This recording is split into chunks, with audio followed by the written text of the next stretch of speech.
This is 20 Minutes of Impact from the United States Energy Association Power Sector Podcast. I'm Herman K. Trabish. I've covered the power sector since 2006, and I currently report for Utility Dive. In this episode of the podcast's USA 250 series on making government work, my guest is Travis County, Texas Commissioner Brigid Shea. She's going to describe how work in Travis County on water conservation and on emergency alert services fulfilled the founding generation's goal of a government that would create a more perfect union, establish justice, ensure domestic tranquility, provide for the common defense, promote the general welfare, and secure the blessings of liberty. Commissioner Shea began her career as an NPR reporter and then worked in advocacy mostly for clean water. After 3 years as an Austin, Texas city councilwoman and head of Brigid Shea and Associates, she returned to water as policy advisor to the City of Austin's Clean Water Program. She then co-founded and led consulting group Carbon Shrinks before being elected to the Travis County Commission in 2015, where she's done some remarkable work that you're going to hear about today. So, Commissioner Shea, can you give us an overview of your work as a Travis County Commissioner? And we're going to get to the levers of government soon, but as a starter, is there something key about government processes that you've learned in your work? Hi, Herman, and thanks so much for having me on the show. I would say the remarkable reality of government processes is that they take time, and frequently it's just really frustrating. I mean, the residents want us to fix things quickly. We, as elected officials, want to have solutions or answers quickly. And part of the reason it takes time is because there are literally safeguards built into government processes to protect public money. So, for instance, if you could just, give a contract immediately, you might be tempted to give it to your brother-in-law. There's a saying in Texas, I don't know if it's universal, but they talk about a brother-in-law deal. So there are requirements that you go through a bid process, you get multiple bids, and then you have a different department that's separate from elected officials do the evaluation and make the choice on who gets the bid. And that takes time. So, for instance, when we had the terrible flooding last 4th of July weekend, everyone, I think, heard about just the horrendous loss of life at Camp Mystic and along the... That was not your county. That was not your county. That was Kerr County, right? Kerr County, but the next day, we had a rain bomb that hit Travis County, and 10 people died, washed out of their cars and their homes. And it washed away part of a bridge and made it unsafe to cross, washed out some of the abutments under it. And there were emergency powers that did allow us to respond quickly, hire a contractor under an emergency declaration so that they could try and fix the bridge. And they built a sort of a temporary low water crossing that they basically plowed with big, heavy equipment while they worked on the bridge. But those are the exceptions rather than the rule, that you can move really quickly. It's when there is an emergency declaration. Otherwise, unfortunately, the wheels of government move slower than people want, but it's for good reason. It's to protect public money, so it's not used to give money to your family members or your cronies. Briefly, could you just tell us a little bit about the Travis County Commission? Not everything, but how many people are on the commission? How often do you meet? And how does that commission process reflect that slowness but effectiveness that government can be? This is the only thing, or one of the few things that's consistent across all 254 counties in Texas. I think we have some of the largest number of counties. And that is that they're always 5-member bodies. There are 4 commissioners that are voted by districts or precincts based on population. And then there's a county judge who's not a judge. It's very confusing. People will come in and say, "Your Honor, may I approach the bench?" We have to say, no, it's not that kind of court. And he's not that kind of judge. He's more like a mayor of the county. much of the county authority in Texas is very limited. We are required to have jails. We are required to have a sheriff and a sheriff's deputies and constables. So there's a very definite tilt toward law enforcement and jails and courts and corrections and parole and all of that. And that's over half our budget. And ours is a large urban county. It's the majority of the budget for a lot of counties in Texas. And my focus has been that's protecting domestic tranquility. That's right there in the preamble to the Constitution. So there's absolutely. Yeah.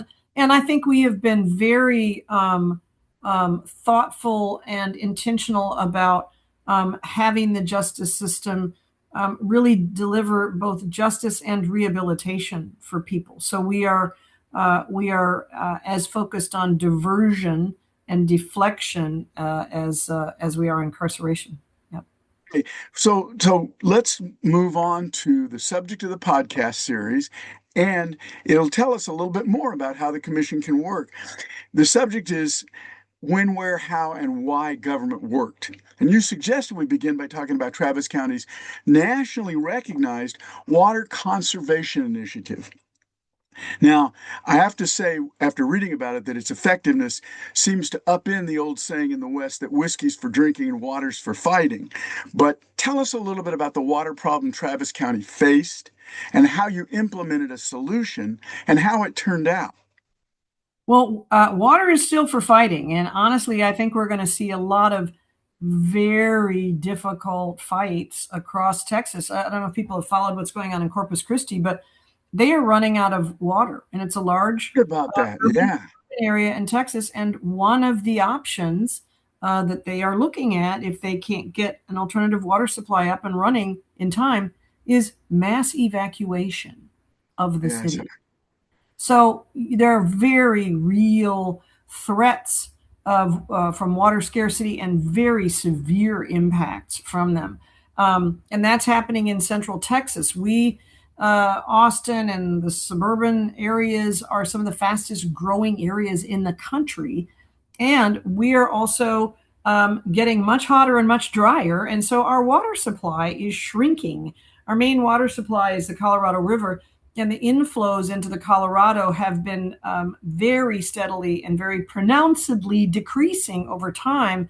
And yet we're using more water. More people are moving here. And so we will have some very severe water crises. And so addressing drought and preparing for it, particularly with aggressive water conservation, for me is a priority. Dealing with the impacts of climate change, but it's also just a human priority that everybody gets. Even climate deniers understand we're getting hotter and drier and we got to do something about our water supply. And you did do something, right? What did you do? We did. From my water background and my work in water, I'd learned about something that actually got started in Florida, which is beneficial reuse of treated wastewater. And it's been very successful in Florida, and we applied it here in Travis County in our budget and development process.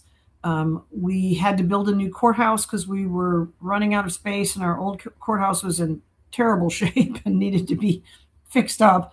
And in the course of working on the design with the consultants, I and my colleagues all support this. This is not a contentious issue, but we directed the consultants to include in the design of the courthouse the infrastructure for utilizing the treated wastewater, which is also known as purple pipe, for non-drinking water purposes.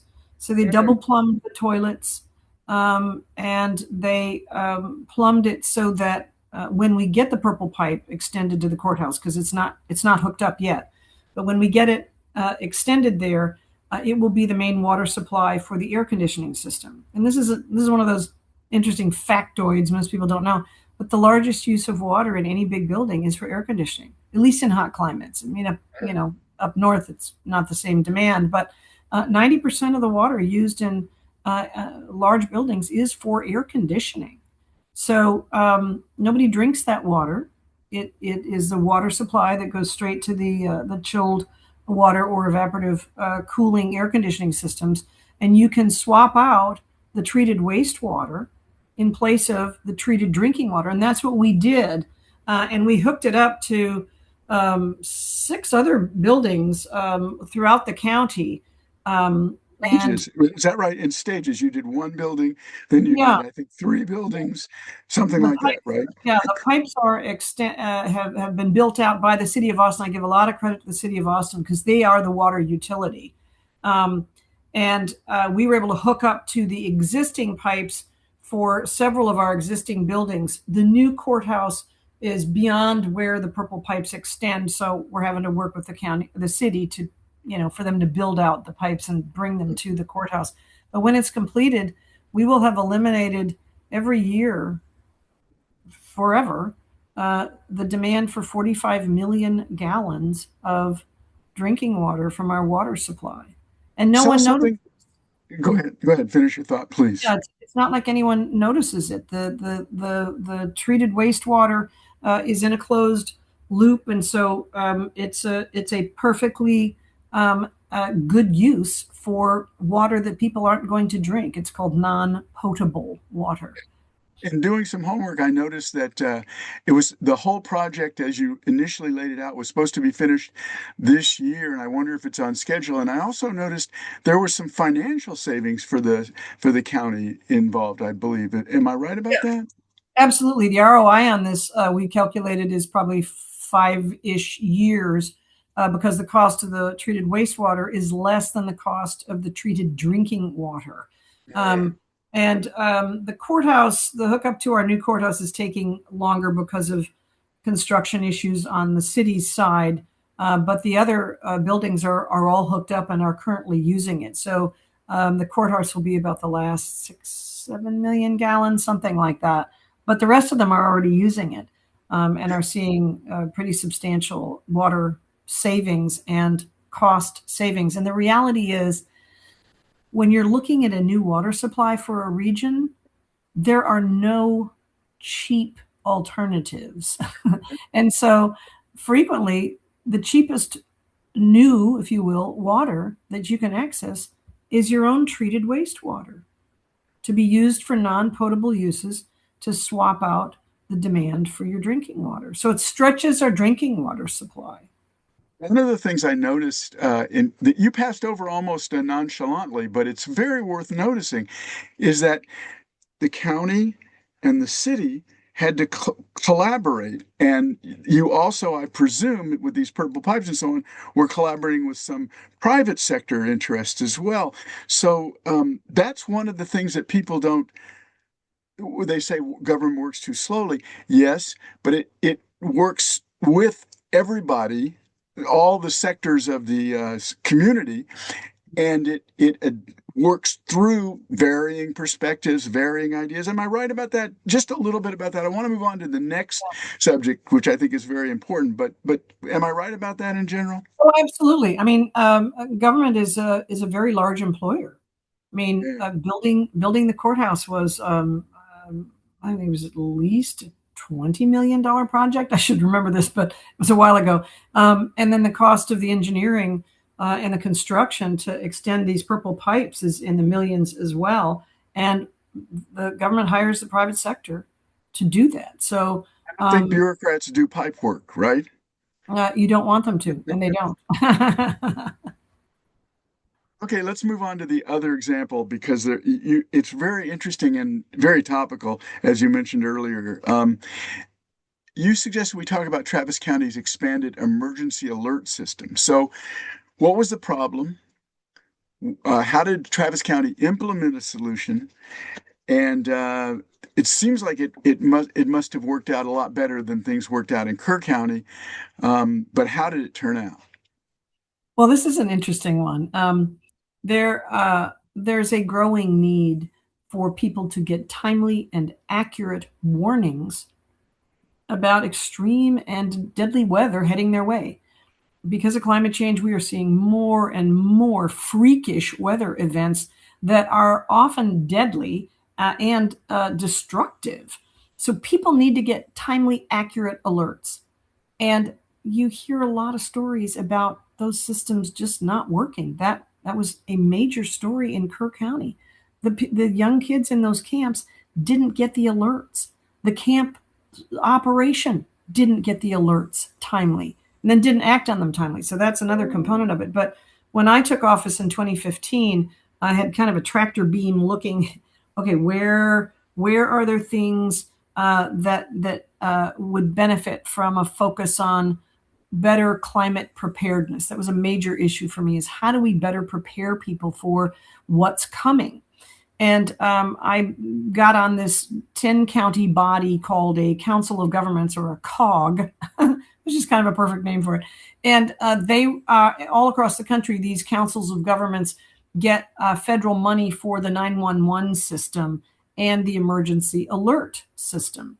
And I took a look at some of the data and was thrilled to see that there were over 500,000 people signed up for the emergency alert. So when I asked the staff, how did you get so many people to sign up? This is amazing. Most people maybe in their communities get a 10% participation, and we've got over 500,000 in our million or so population. It's 50%. And they said, "Oh, we just added all the numbers into the system when we started the 911 system years ago." And I said, "So are these landlines?" And they said, "Yeah, they're landlines." And I asked the other members of the body, who still has a landline? And they all raised their hands. And I said, all right, we're the wrong demographic. How many of you know young people who have landlines? And they all had to take their hands down. And I said, how do we even know that we're reaching people? We're not, if people don't have landlines anymore. So it began a process of evaluating it.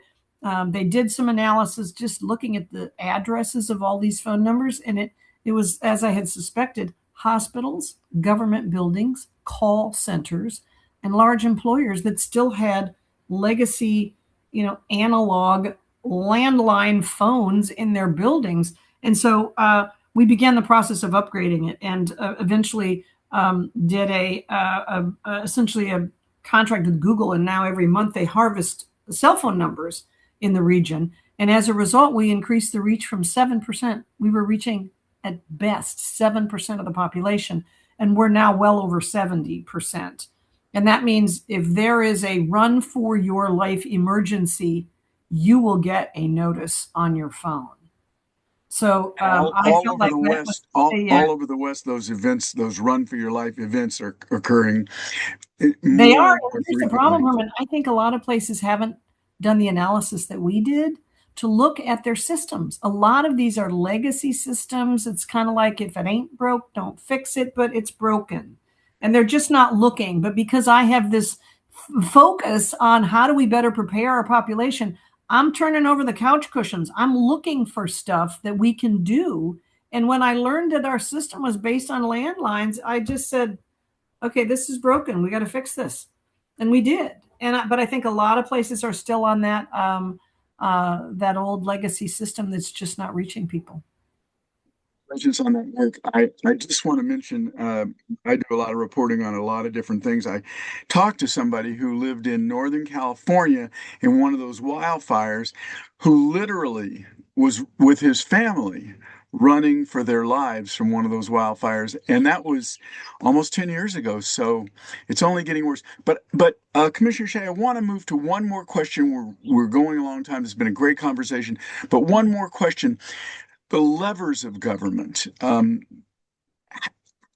What key levers have you seen work that could expand everybody's experience of how a government can serve its citizens? What would you say? Everybody says your budget is your moral document. And to me, that's the strongest lever. Because in addition to looking for what we can do to help people be better prepared, I'm also asking the question, well, what can we do to reverse the direction that we're heading in? How can we reduce our climate harming pollution? And one of the things is, again, something that's got a great ROI, and that is replace your gasoline powered vehicles with electric vehicles. There. And that we save money on maintenance and on fuel. The staff love driving the electric vehicles. So that's kind of a no brainer, but that's a very definite lever. Look at where you're spending money. Ask, are the things that we're spending money on generating more planet killing pollution? And if so, what's the alternative? And let's, spend money on that, because in most cases, the alternative is cheaper, better for the planet, and cheaper. Fascinating, absolutely fascinating. There are a lot of opportunities we have, and it's interesting, Commissioner Shea.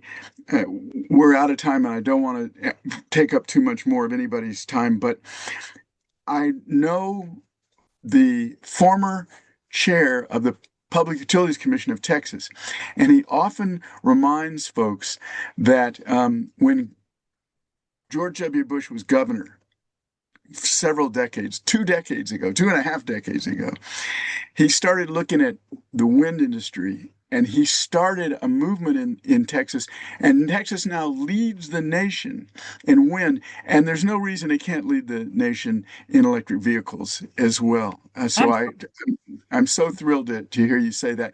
But that's all the time we have. I want to thank you. My guest has been Travis County, Texas Commissioner Brigid Shea for describing examples she's experienced of government serving as an ally to its citizens. I also want to thank my producer, Melissa Brown. And as always, I want to thank our listeners for taking the time to check out the USEA Power Sector Podcast. Don't forget to subscribe, like, and share with everybody you know our quest for energy transition solutions.